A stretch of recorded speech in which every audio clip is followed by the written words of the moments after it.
અમદાવાદથી સમાચાર કે જ્યાં સ્કૂલ વર્ધી વેન અને રિક્ષા ચાલકો હડતાલ પર જશે। મંગળવારથી રિક્ષા ન ચલાવવાનો એસોસિએશને નિર્ણય કર્યો છે।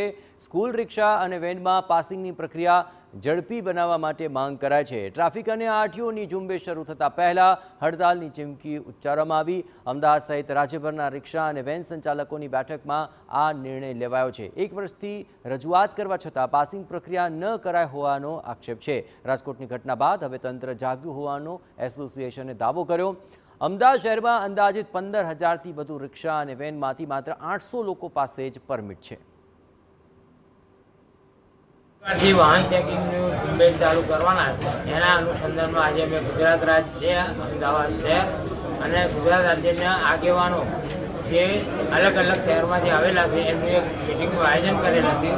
એના અંદર અમારે જે આપણી જૂની જે રજૂઆતો હતી કે વાહનો અમારા પાસિંગ કરતા નથી છેલ્લા 1 વર્ષથી, અને જ્યારે રાજકોટનો બનાવ બને ત્યારે અઠવાડિયાથી ચાલુ કરવામાં આવેલ છે। તો અમારે એવું કહેવું છે કે તમે 1 અઠવાડિયામાં આટલું બધું કરી જાગ્યા છો, તો અમારી એવી રજૂઆત છે, અમને 2 થી 3 મહિનાનો સમય આપો કે અમારા વાહનો અમે કાયદેસર કરાવી શકીએ। અને જો તમે અમને સમય નહીં ફાળો તો અમે મંગળવારથી અમારું કામ